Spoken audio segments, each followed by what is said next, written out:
Salamu aleykum. Allahın rəhməti, bərəkəti, hidayəti, gözəlliyi sizin üzərinizə olsun. Əhlən və səhlən.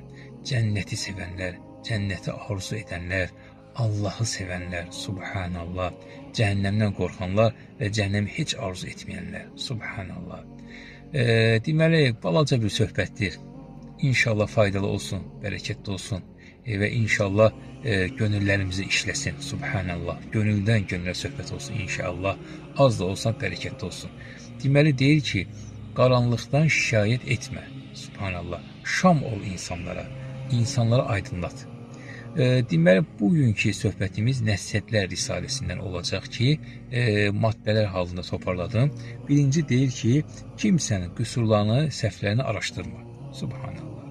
Yəni, öz işini məşğul ol, öz qüsurlarını axtar, öz qüsurlarına məşğul ol, heç kimin qüsurlarına baxma, araşdırma. Bu niyə belə, bu niyə belə, bu niyə belə elədi, bu niyə belə elədi, öz işinlə məşğul ol, öz qüsurlarını axtar, öz qüsurlarını təftiş et və onları düzəltməyə çalış. Görəcəksən ki, bütün insanlar gözəldir, bütün insanlar yaxşıdır.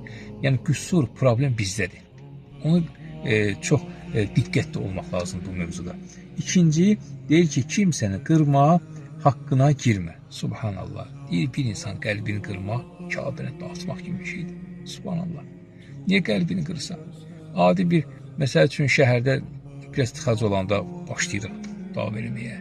Nə bilim, növbədə gözləyirik, biraz kimsə ki, elvi keçir, nəsə bir şey var, tələsir, o saat başlayır ona aqressiv davranmağa.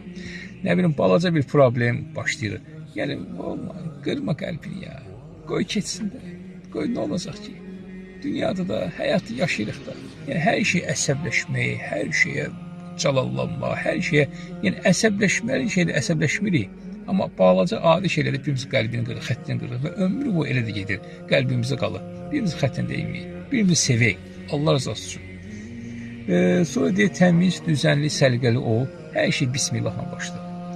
Adam var, məsəl üçün, gün ərzindən düz axşama kimi bismillah. Hər şey başına deyir bismillah. Allahın adıyla. Bismillahirrahmanirrahim demək uzundursa, bismillah. Allahı o işində şərik qurt. Allahı o işində bir yerdə et. Yəni, Allahım, sən də mənimlə bir yerdəsən. Gəlib bu işə bir yerdə başlayaq. Subhanallah. Allahı bir işə sən bir yerdə olmalı istəyirsənsə, o işdə bərəkətsizlik, huzursuzluq, nəsə bir problem çıxa bilər. Sən Allahın yanında hiss edirsənsə və dua edirsən ki, Allahım, sən mənimlə bir yerdə ol. Bir yerdə başlayaq bir işə. Sən o işin pis ola bilərmi? İnşallah ki, Allah-u Teala hər zaman bismillah duanı